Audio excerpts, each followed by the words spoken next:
Yali Madad.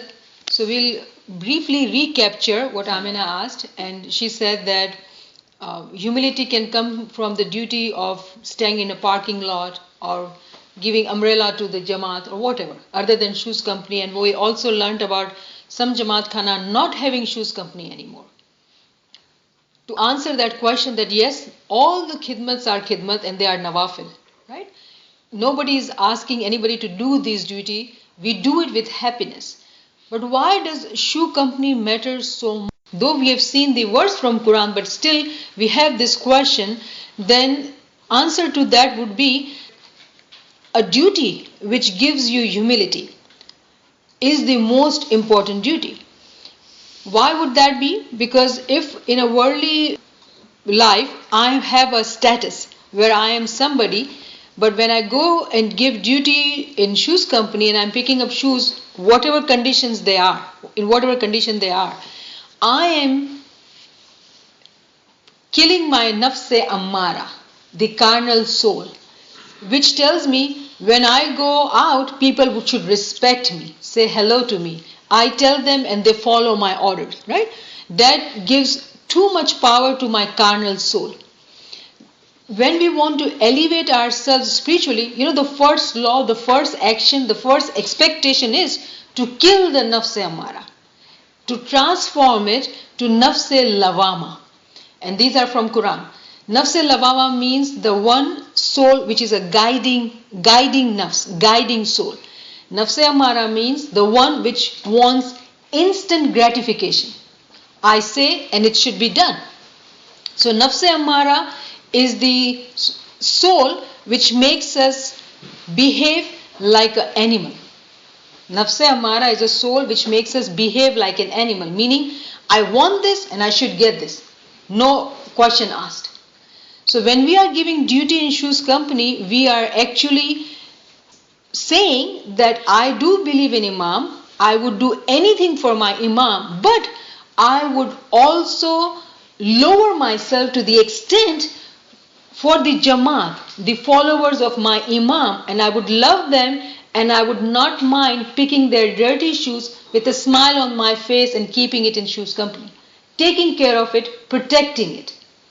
So this specific khidmat is such elevated that that's how he said that it is the basis of our religion. In the same context, we talked about our tradition in our culture, where we were used to touch the feet of our parents and elders to seek their blessings. In past time, we used to do that for Imam too. And we used to call it Dast Bosi, which I love to do, Dast Bosi and Pa Bosi. Not only you touch the feet, you bend down and kiss their feet.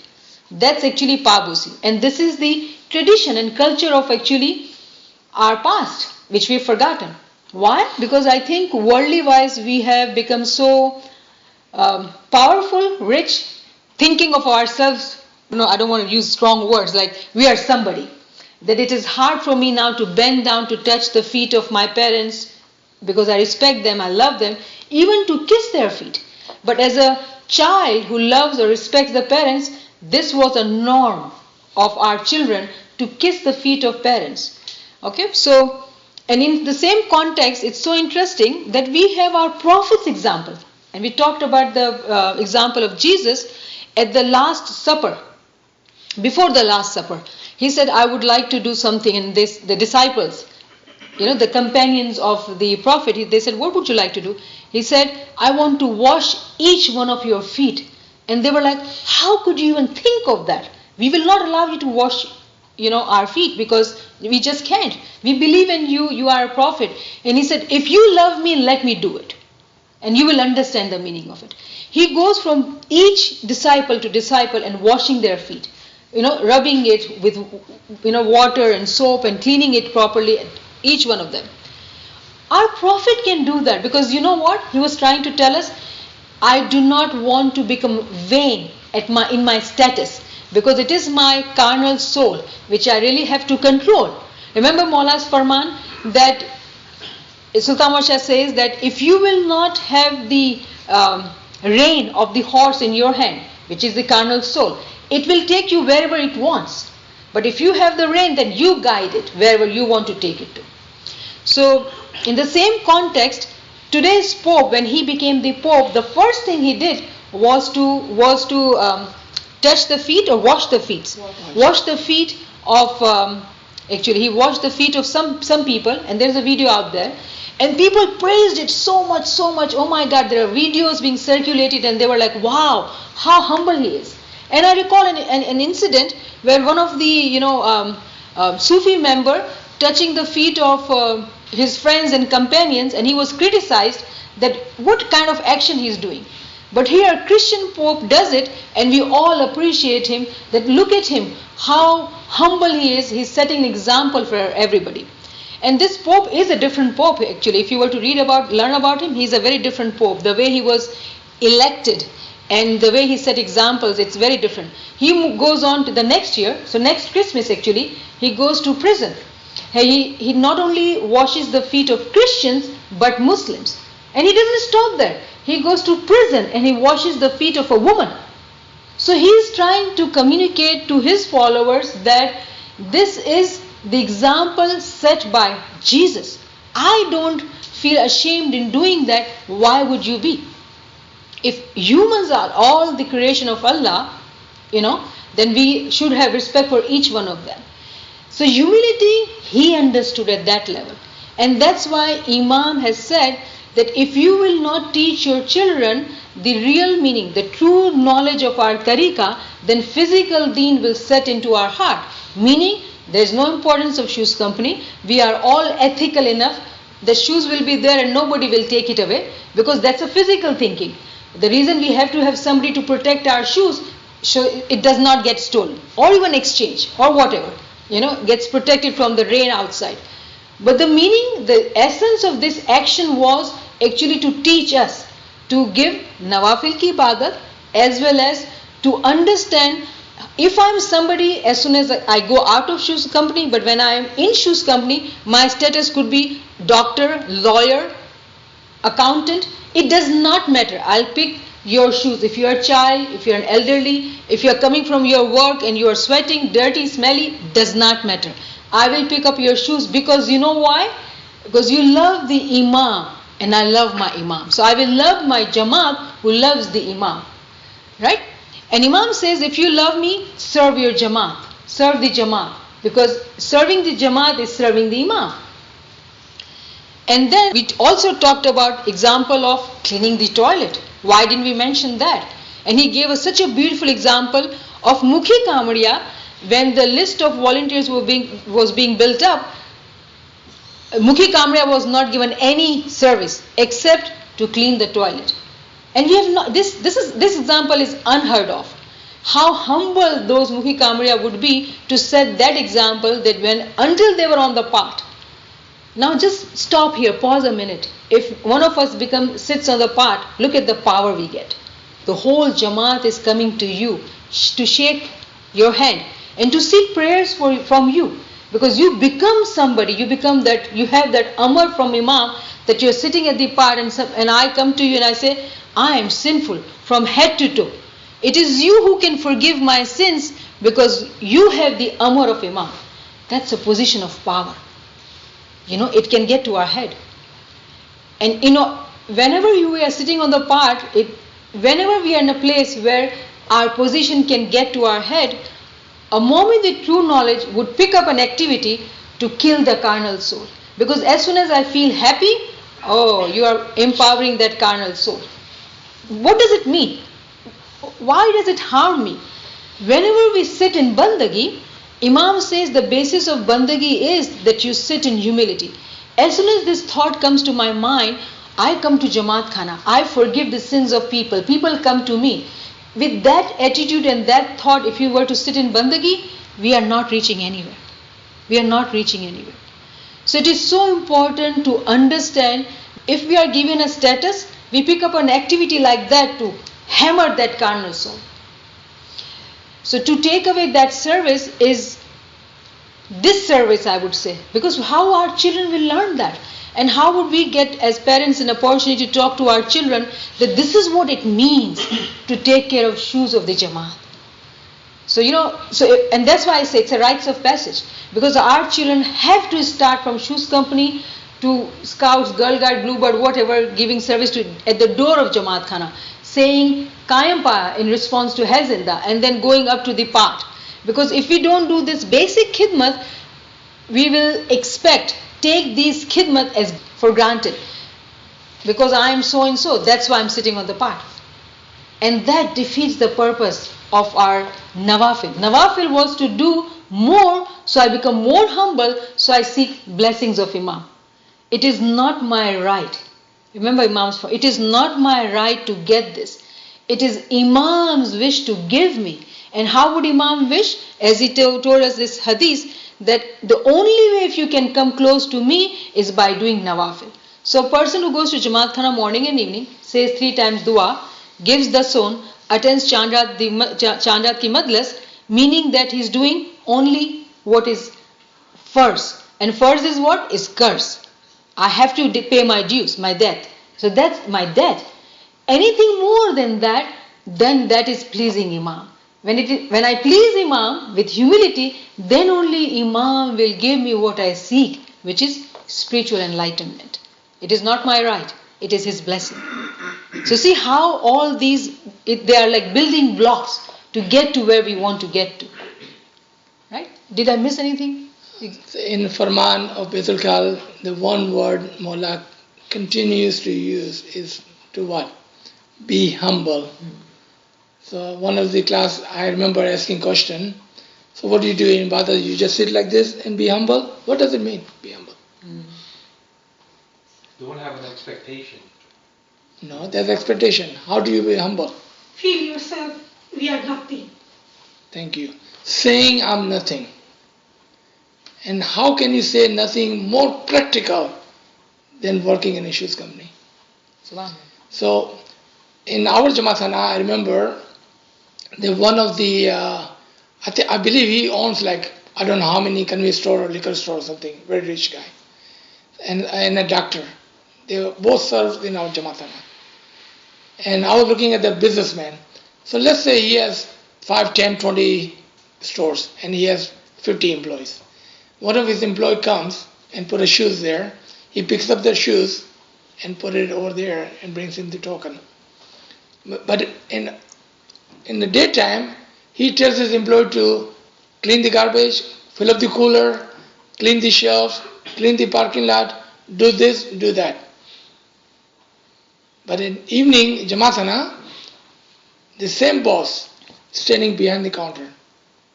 And I'm going to give you a couple of examples, one from the world and then one from Salman Farsi.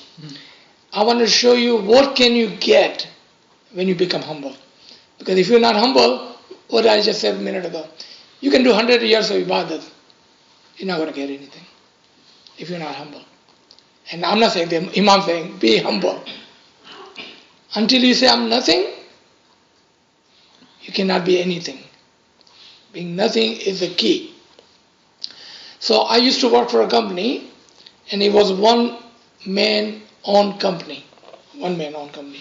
Meaning he was a millionaire. IT company. And I would see him not one time, but 100 times in 7.5 years that I worked there. We had a huge, I would not say a break room, but we had a sports there, we had a table tennis and all of that. And once in a while I would walk by from my desk to go to the bathroom, and I would see him, the boss, he will be emptying the trash can. Or if somebody had left something on the table while they were eating and left, he will be picking up whatever and cleaning the table. And I asked him one time, I saw him a few times, and I asked him, I said, you have all these employees, you can just announce, hey, when you guys eat something, make sure you clean your table before you leave. And everybody would have to follow your order, because you pay good money for people to work here. And we did have maid service, they would come twice a day to clean the garbage and garbage cans. Twice a day. We had a maid service. But if you see after the breakfast or in the morning, where most of the coffee has been drank and Coke and donuts or whatever, the trash can will be filled up. And if he sees it is filled, he will take it away, take it all the way downstairs, and throw it in trash. He would do it. He would not wait for the maid service. So one day I asked him, so why do you do that? He said, I'm the boss. I'm supposed to show how people should behave. I can tell them how to behave, or I can show them how to behave. I'd rather show them how to behave. That is my way of teaching my employee. Is that whatever I want them to learn, I do it myself first. If I cannot do it, I cannot show them how to behave. That is the parents who does it for the children. How do we teach our children? We do things and they see us and they follow us. Right? That is our parent. And now I understand how he became a millionaire. That's how humble he was. That was his way of showing people that doesn't matter boss or employee. You got to do things that you got to do. This was the world example. And what I said earlier, and I'm going to show you what I said was right or not. I truly love our history. We can learn so much from our history. Salman Farsi, he became the ALWAAZ, the part of the family of the Prophet. So when this ayat was being revealed to Muhammad, they take a chadar, one of the blanket, and put ALWAAZ, your family, on that blanket. And the rahmat and the blessing is on that family who sits in that blanket. So wife of Prophet Muhammad says, should I join and sit in this blanket? And Muhammad said, no. This is only for my family. That was his wife. So who sat on that blanket? Muhammad, Ali, Fatima, Hassan, Hussein. And then he includes Salman Farsi into ALWAAZ, not his wife. Salman Farsi. Salman Farsi, he was a slave of Maula Ali. And Maula Ali and Muhammad had given him freedom from slavery. He became ALWAAZ. How did he become ALWAAZ? Do we know how he became ALWAAZ? We talked about it. Alright. So one day, he comes to Maula Ali's home, knocks on the door, comes to find out Maula Ali is not there. He said, no problem, I'll wait for him. While he's waiting, what is he doing?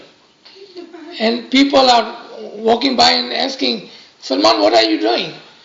He said, I'm waiting for Ali, so I start cleaning in front of the home. So when my Mola comes, this place will be nice and clean. And then Ali is still not there. So he start cleaning. He cleaned this entire street.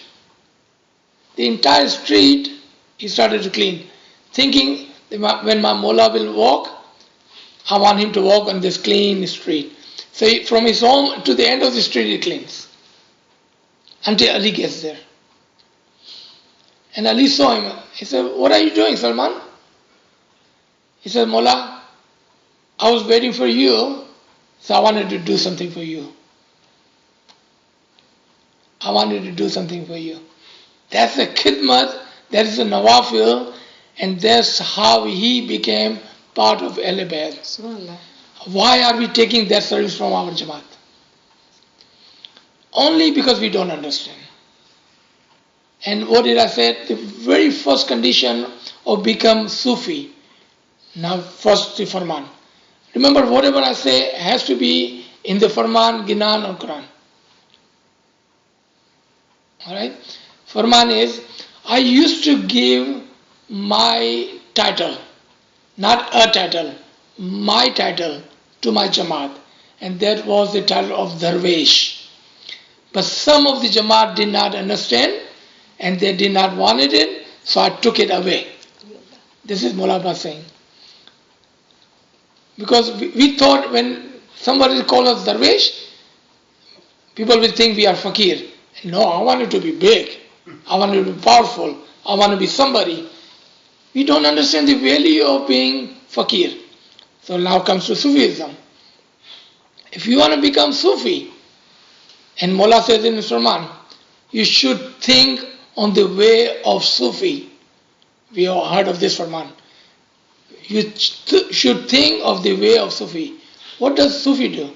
As soon you wanted to become Sufi, number one condition. First condition. Take a bowl, start begging. Yeah. Because if you cannot beg, you're not humble enough. And I'm not going to give you any example but Sultan Muhammad Shah himself. If our Imam can do it, then we can do it. Alright? So, Aligarh University was about to be built. And there was a thing, the cost, how much is it going to cost? And Imam has said, I will give 50% of whatever the cost is. I think at that time it was like 50,000 rupees. Today like 5 billion rupees. Alright? Lot of money. So Imam says, you guys collect the money and I will help you collect the half. So Imam would go and give a speech and people would give donation. So Imam was traveling in a train and the train stops somewhere and Maulaba comes for a walk in the train station. And he saw this Baniya, one of the Hindu shopkeeper. And Mullah knew that he is the shopkeeper that normally would talk bad about Imam. So Mullah goes to him and you tell him that you remember and you might have heard that we are building a university in India for the Indian people. And I'm collecting donation. Would you give something for the college? And the man said, itna bada Imam, if he's coming to my door, just to shame him, I can give him 5 rupiah, 50 rupiah, 50, 500 rupiah, whatever. I don't know what was the amount. Regardless, he gives that money to Maulapa. So you can tell everybody that I gave money to the Imam of the Ismaili Jamat. Alright? So he gave. Maulapa looks at it, whatever amount was, puts it in his pocket. Then he says, that was for the Aligarh University and for your people. You gave this money. Maulapa takes his hat. Topi pehanta na Maulapa? Takes it down. He says, "Ab main bhik mangta hu. How much money can you give me?"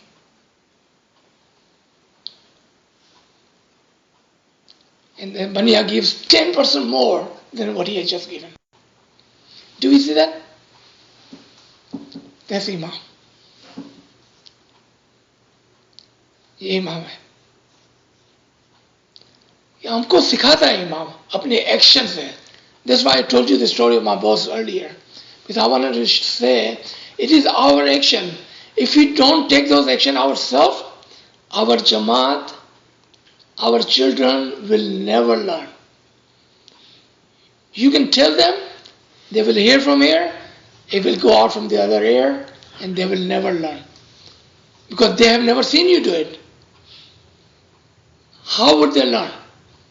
But if they see you do it, without saying anything, they will learn. In Shoes Company, that is where our humbleness begins. And that is the humbleness by saying, I'm nothing. I am comparable or even lower than the shoe and the dirt under the shoes of the Jamaat who is the lover of the Imam. इमाम के जूतों को हाथ लगाना उठाना तो कोई भी कर लेगा, लेकिन जमात के शूज को हाथ लगाना उठाना सब नहीं कर सकते हैं. If you can do it, I would say you are the one of the luckiest person.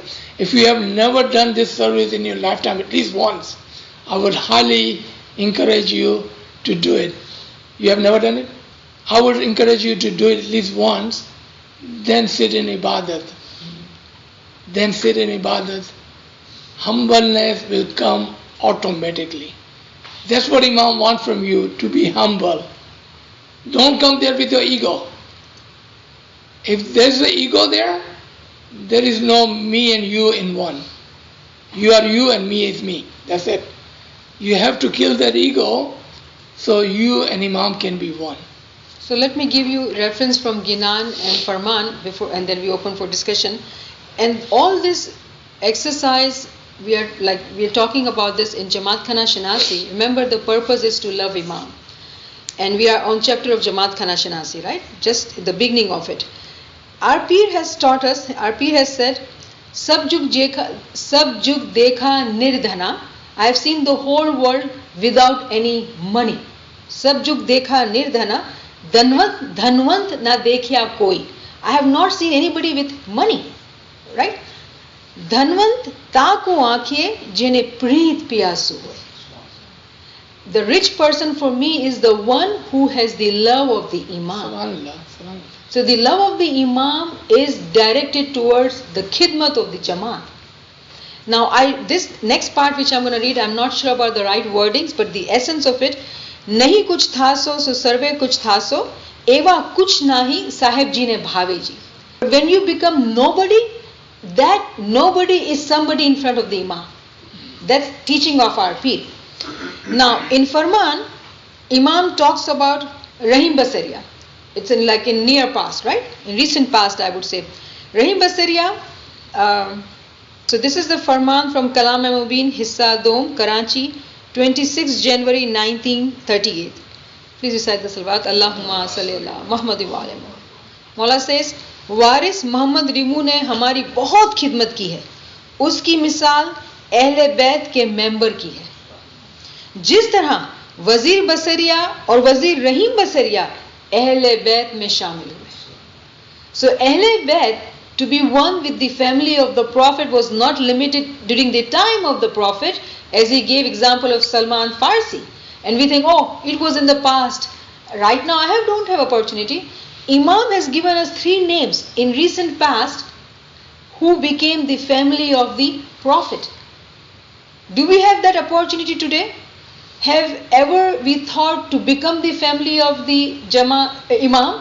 I mean, we are in the Jamaat, but have we thought of becoming the family of the Imam? Or have we entered this thought into our children's mind that if you want in this lifetime, you can become the family member of the Imam? Imagine what a high status it is. We don't even think of that. But Imam has given us Faramin. Last time we were quoting the other Farman that if you think of becoming Peace Sadaruddin, Isa, or even go higher than that, you can do that. You can become that. How many of us have taught us this thinking, given this thinking to our children, that you can become the family of the Imam, you can become like Peace Sadaruddin. We all have taught them to become somebody in this worldly life, so you can take care of yourselves. But our life is not only at physical level. Physical, spiritual and intellectual. So we have trained our children to become somebody, to stand on their feet physically. Have we ever talked to them to become that nobody who is loved by Imam? It's only with this true knowledge we'll understand what kind of conversation we have to have with our children, so they can also become, or we can also become, the family of the Imam. यहाँ पर condition जो आपने बताई फरमान में कि खिदमत was the condition. Read that line again. वजीर मोहम्मद रीमू ने हमारी बहुत खिदमत की है. That was the key, khidmat. And due to that, you became Ahle Bayt. Remember Salman Farsi? There was this khidmat that took him to become Ahle Bayt. And remember when the wife of Prophet Muhammad said, "Can I sit on this blanket?" Muhammad said no. And she was the physical family of Muhammad. Okay, and then this is another farman I like to quote. Kalam-e-Mubin, Hissa Dom, Bombay, 15th December 1927. Please recite this word. Allahumma salli ala Muhammad wa ala. Waris Basariya, Waris Rahim Basariya, or Waris Rahim Basariya ki walida. Remember the mother teaching the son and the father teaching the son. वारिस बसरिया, वारिस रहीम बसरिया और वारिस रहीम बसरिया की वालिदा ने हमारी बहुत ही खिदमत की है. वारिस रहीम ने पूरे इश्क और मोहब्बत और दिलो जान से हमारी खिदमत की है, इसलिए हम बरकत फरमाते हैं। वो तीनों हमारे ख्यालात में हमेशा जिंदा है, हमेशा जिंदा है इमाम के ख्यालात में, और हम इन्हें हमेशा याद फरमाते हैं। वो तीनों अगरचे ये फानी दुनिया छोड़ गए हैं, लेकिन हमारे दिल में जिंदा जावेद है। Remember the dua, the first dua, we say, Hayyana Rabbna Bissalam. मुझे जिंदा कर, सलामती के घर में दाखिल कर. We say it without understanding the essence of it. So that's what we seek. 3 times your first ki dua hai. We are asking for it. कि Hayyana Rabbna Bissalam. Oh my Lord, make me alive. Let me enter in your house of salamati. And Mawla says, वो तीनों हमेशा हमारे ख्यालात में जिंदा है. Imagine to be alive and to be in thoughts of Imam. And Mawla always says that you are always in my thoughts and prayers to the whole Jamat. But how lucky these 3 individuals are that Mawla knows their names and says it. That these 3 individuals are always in my thoughts and they are always alive. Always alive? That's what we want. The fountain of youth. Being always alive. Never die. And how can it be? It can only be by one way. By the service of the Imam, doing the Nawafil Ibadat, so we can become one with the Imam, meaning we are always alive with the Imam. So let me close this chapter by saying one of the saying that my teacher always would say, Hakim वो अक्लमंद है जो कौम की खिदमत करे. Subhanallah. Subhanallah. The leader who is wise always does the service of his people. So I think this says it all. So with the dua, you want us to say this dua, that may Mawla graduate us from this course of Ilm Shnasi or basic knowledge, which we have finished, and today we are starting a new course. May Mawla graduate us and make us responsible to leave this world with the deeds which we have earned with our own hands. Subhanallah. Not expecting somebody else to pray for us. Subhanallah. Ameen. Ameen. Ameen. Rabbil Alameen. Shukran. Alhamdulillah.